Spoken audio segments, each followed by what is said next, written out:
প্রবাস জীবনে এইবারে রোজার ঈদটাতে কী করলাম, কী খেলাম, কাদের সাথে ঘুরলাম, কোথায় গেলাম, সব মিলিয়েই থাকছে আজকের আমার সিম্পল ঈদ ভ্লগ। আসসালামু আলাইকুম, welcome back to Shahana Shimul vlogs. চলে এলাম ঈদের দিনের ভ্লগ নিয়ে। ইয়াস, ঈদের দিন সকালেও আমার বেশ কিছু পার্সেল ছিল, পার্সেলগুলো দিয়ে আসতে হয়েছে। যত যাই বলো, ব্যবসায়ী মানুষ, আর এখানে তো আর ঈদের দিন ছুটি থাকে না। সো ঈদের রান্নাটা আমি ঈদের দিনই করেছিলাম। আগের দিন রাতে বাসায় যেহেতু লেট করে এসেছিলাম, কিছুই করা হয়নি। আমি রান্না বান্না শুরু করেছি অলমোস্ট 12টার দিকে। সিঙ্গেল মানুষ হলে যেটা হয়, গরু মাংস দিয়ে যেটা শুরু করেছি। গরু মাংস আমার সিম্পল কুকিং। আমি গরুর মাংসের মধ্যে মাংস পেঁয়াজ দিয়ে মোটা মোটা করে, দেন সব রকমের মশলা দিই, ধনে, জিরা, হলুদ, মরিচ, গরম মশলা, ঠিক আছে, লবণ, তেল দিয়ে আদা রসুন বাটা দিয়ে আমি একদম মাখিয়ে ফেলি। মাখা মাখা হয়ে গেলে আমি চুলাটা মিডিয়াম আঁচে রেখে দেই, এবং এই মিডিয়াম আঁচে আমি যে রেখে দেই, আমি পুরো 2 ঘন্টা রান্না করি। ইয়াস, 2 ঘন্টা। এবং এই 2 ঘন্টায় আমার যেটা থাকে, প্রত্যেক 15 মিনিটে আমার একটা করে টাইমার থাকে। চুলার হিট অলওয়েজ মিডিয়ামে থাকে, এই জন্য তলায় কখনো ধরে যায় না। বাট যেটা করতে হবে, 15 মিনিট পর পর নেড়ে দিতে হবে। ঘণ্টাখানেক পরে যখন মাংস পুরো কষে আসবে, তেল মশলা সব আলাদা আলাদা দেখা যাবে, স্পেশালি তেল ভেসে উঠবে, তখন আমি গরম পানি অ্যাড করে দিব। তারপরে আমি আরও half an hour slow cook করবো, অ্যান্ড দেন একদম শেষে আমি আমাদের ভাজনা বাটাটা অ্যাড করে দিব, যেটা হচ্ছে ভাজা এলাচ আর পেঁয়াজ বেরেস্তার পেস্ট। অনেক অনেক মজা হয়। ব্যাস, গরু মাংস আজকে ডান। কোনো আলু টালু ইউজ করিনি, যেহেতু পোলাও দিয়ে খাবো। এবার রোস্ট করে নিয়েছি। রোস্টের পিসগুলোতে আমি একটু চিড়ে নিয়েছি, এবং এটাতে আমি লবণ আর আদা বাটা রসুন বাটা মাখিয়ে নিচ্ছি। মাখিয়ে 10-15 মিনিট রেখে দেওয়ার পরে আমি তেলে এটাকে ভেজে নিব 2 পিঠ। এখন রোস্টের জন্য মেইন প্রিপারেশনটা করে নিচ্ছি। এখানে আমি টক দই নিয়েছি। টক দইটা এটা গ্রিক ইয়োগার্ট, বাট তারপর আমি এটাকে খুব ভালোভাবে ফেটিয়ে নিয়েছি, যাতে লাম্পি না হয়ে যায় যখন আমি তরকারিতে অ্যাড করব, যাতে স্মুথ একটা গ্রেভি হয়। এটার সাথে আমি অ্যাড করছি পেঁয়াজ বেরেস্তা। আমার আম্মুর পাঠানো পেঁয়াজ বেরেস্তা আমার অনেক পছন্দ। আদা বাটা রসুন বাটা, সেই সাথে জিরা গুঁড়া, ধনে গুঁড়া, গরম মশলার গুঁড়া আর লবণ।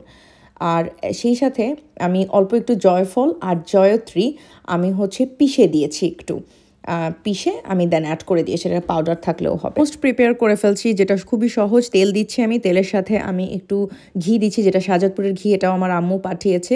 তেল আর ঘিটা একটু গরম হয়ে গেলে আমি একটা দারচিনি আর একটা তেজপাতা অ্যাড করে দিচ্ছি। আর এরপরে যে টক দইয়ের মিশ্রণটা বানিয়েছিলাম ওইটা আমি অ্যাড করে দিচ্ছি, এবং একই সাথে আমি একটু পানিও অ্যাড করে দিচ্ছি। এবং এখন এটাকে আমি অ্যাটলিস্ট 5 থেকে 10 মিনিট রান্না হতে দিব। মিডিয়াম টু হাই হিটে আমি রান্না হতে দিব, বারবার নেড়ে নেড়ে দিব, যাতে তলায় ধরে না যায়। এবং একটা পর্যায়ে দেখা যাবে যে তেল মশলা সব আলাদা হয়ে গেছে। বাট এটার আগে আমি যেটা করব, আমি কিছু কাজু বাদাম নিয়েছি, আমি কাজু বাদামের একটা পেস্ট বানিয়ে নিব, যেটা কি না যখন আমি দেখব তেল মশলাটা আলাদা হয়ে গিয়েছে, তখন আমি কাজু বাদামের পেস্টটা অ্যাড করে দিব। ব্যাস, তারপরে আর 7 থেকে 10 মিনিট রান্না করলে ঝোলটা একটু টেনে আসলেই আমার রোস্টটা হয়ে গিয়েছে। আমি কিন্তু এখানে ঝোল বেশি দেখাচ্ছে, আমি ঝোলটা আরও শুকিয়েছি, পরবর্তীতে তোমরা দেখতে পারবে। আচ্ছা, পোলাওটা এখন তুলে দিই। এখানে আমি নিয়েছি চিনি গুঁড়া চাল। সো চিনি গুঁড়া চাল মনে হয় প্রায় 600 গ্রামের মতো আমি ধুয়েছিলাম। বাট এই জিনিসটা দেখো, আই লাভ দিস ওয়ান। এটা আমি টিমু থেকে নিয়েছি, 1 পাউন্ডেরও কম হবে। খুব সুন্দরভাবে চালের পানিটা পড়ে যায়, কোনো রকম চিনি গুঁড়া চাল কিন্তু অনেক ছোট ছোট হয়, একটা চালও পড়ে না। আর যাই হোক, পোলাও আমি রাইস কুকারেই ভেজে নিয়েছি। এটা একটা ভালো দিক, আমার ভালো লেগেছে এটা। সো ঘি, লবণ, মরিচ এসব দিয়ে একটু আদা বাটা দিয়েছিলাম, দিয়ে আমি নেড়ে নিয়েছি ভাজা ভাজা করে। তারপরে আমি গরম পানি অ্যাড করে দিয়েছি। বাই দ্য ওয়ে, আমি একটু কাজু বাদামও অ্যাড করেছিলাম। বাস, এটা অটোমেটিক হয়ে বসে থাকবে। এই ফাঁকে আমি ভাবলাম আমি একটু ডেজার্টটা বানিয়ে নিই। সো ডেজার্ট বানানোর জন্য প্রথমে আমি প্যানে একটু ঘি নিয়ে নিলাম, আমাদের শাহজাদপুরের ঘি, এবং তারপরে আমি পুরো 1 প্যাকেট লাচ্ছা সেমাই, যেটাকে আমি প্যাকেটের মধ্যে মোটামুটি একটু গুঁড়ো গুঁড়ো করে নিয়েছি, এটা দিয়ে আমি ভেজে নিব মিনিট 2-1 মতো। লাচ্ছা সেমাইটা যখন খুব সুন্দরভাবে একটা স্মেল ছড়াবে, তখন আমি 2 টেবিল চামচ গুঁড়া দুধ আর 2 টেবিল চামচ চিনি অ্যাড করে দিব, এবং তারপরে নেড়ে নিব যতক্ষণ পর্যন্ত গুঁড়া দুধ আর চিনি সুন্দরভাবে মিশে না যাচ্ছে। এখানে আমি অ্যাকচুয়ালি চিনি যেটা ব্যবহার করেছিলাম, এটা খেজুরের গুড়ের চিনি। একটা পাত্রে স্কোয়ার হলে ভালো হয় বা গোল হলেও হবে, যেটাই হোক, যে দেখার সৌন্দর্যের জন্য আমরা এই ধরনের বোল ব্যবহার করি, but anyway doesn't really matter. So একটা লেয়ার দিয়ে নিচ্ছি। এখানে আমি অর্ধেকটা সেমাই ব্যবহার করেছি, বাকি অর্ধেকটা আমি আলাদাভাবে তুলে রাখবো। এর মধ্যে আমি যে মাঝখানের যে লেয়ারটা, ক্রিমের লেয়ারটা, সেটা আমি বানাবো। এটার জন্য আমি পুরো আধা লিটার দুধ নিয়েছি। এটাকে আমি জাল দিয়ে অনেকটাই কমিয়ে নিয়েছি। তারপর ঠান্ডা দুধের মধ্যে আমি 1 টেবিল চামচ কর্নফ্লাওয়ার অ্যাড করেছি। এখানে কাস্টার্ড পাউডার অ্যাড করলেও হবে। ও বাই দ্য ওয়ে, মিল্কে কিন্তু আমি এলাচিও অ্যাড করেছিলাম। দুধ যখন পরিমাণে অনেকটাই কমে আসবে, তখন আমি কর্নফ্লাওয়ারের মিশ্রণটা অ্যাড করে দিব। সেই সাথে আমি কনডেন্স মিল্ক অ্যাড করে দিব, অ্যান্ড দেন আমি অ্যাড করব ডাবল ক্রিম। সবগুলো সুন্দরভাবে মিশে অনবরত নাড়তে হবে। ঘন ঘন নাড়তে হবে। নাড়তে নাড়তে একটা সময় দেখা যাবে যে থিকনেস চলে এসেছে, তখন চুলা থেকে নামিয়ে ফেলতে হবে। চুলা থেকে নামিয়ে যে অর্ধেক সেমাইটা আমরা বিছিয়েছিলাম তার ওপরে সুন্দরভাবে বিছিয়ে দিতে হবে। তারপর বাকি ভেজে রাখা সেমাইটা সুন্দরভাবে উপরে ছড়িয়ে দিতে হবে, ঠান্ডা করতে দিতে হবে। ঠান্ডা হওয়ার পরে, মানে রুম টেম্পারেচারে রেখে ঠান্ডা হওয়ার পরে ফ্রিজে রেখে দিতে হবে। তারপরেই খুবই খুবই মজা লাগবে এই নবাবী সেমাইটা। আচ্ছা, ওপরে তোমরা পছন্দ মতো বাদাম, কিশমিশ, হ্যানত্যান এগুলোও দিতে পারো। এগুলো আসলে আগে ভেজে নিলে ভালো হয়, আমি ওভাবে ভেজে নেইনি, আমি জাস্ট সিম্পল ওয়েতে করেছি। যাই হোক, এই যে রান্নাবান্না সব রেডি হয়ে গেল। এখানে আমি সালাদ বানিয়েছি, সাথে আছে জারা লেবু, আর এই যে আমার পোলাওটা এখানে হয়ে গিয়েছে, এর উপর আমি বেরেস্তা ছিটিয়ে দিব। আর এই যে আমি এখানে রান্না করেছি রোস্ট, দেখেছো ঝোলটা কতটা শুকিয়ে এসেছে। এখানে ছোট ছোট ডিমের সাইজগুলো এত ছোট। যাই হোক, একটু হলুদ লবণ মরিচ দিয়ে ভেজে নিয়েছি। আর সেই সাথে গরুর মাংস জাস্ট ঝোল করেছি নরম করে, কোনো আলু টালু দেইনি। আর এই ফাঁকেই আমার গেস্ট চলে এলো আমার জন্য অসম্ভব সুন্দর একটা ফুলের তোড়া নিয়ে। একটা না, অ্যাকচুয়ালি 2টা ফুলের তোড়া এনেছে। And I love love love roses. I mean, এই ধরনের গিফট আমাকে সব থেকে বেশি হ্যাপি করে অন্য সব কিছুর থেকে। আমি আর নিজেকে আটকে রাখতে পারলাম না। আমি যেটা করলাম, সাথে সাথে আমি ফুলের তোড়াটা খুলে সুন্দরভাবে আমি আমার ফুলদানিতে রেখে দিলাম। কারণ আমি যখনই ফ্রেশ ফ্লাওয়ার দেখি তখনই আমার মনটা ফ্রেশ ফ্রেশ হয়ে যায়। আমার খুবই খুবই ভালো লাগে এই জিনিসটা। সো এই ছিল আমার ঈদের একদম সিম্পল রান্না। হয়তো আরও 2-1টা আইটেম অ্যাড করলে ভালো হতো, কিন্তু সত্যি কথা এইটুকু রান্না করার মতোই আমি সময় পেয়েছি। অ্যান্ড আমিও আমি টায়ার্ডও ছিলাম। সো যতটুকু যত্ন নিয়ে রান্না করতে পেরেছি ততটুকুই করেছি, কোয়ালিটি ওভার কোয়ান্টিটি, তাই না?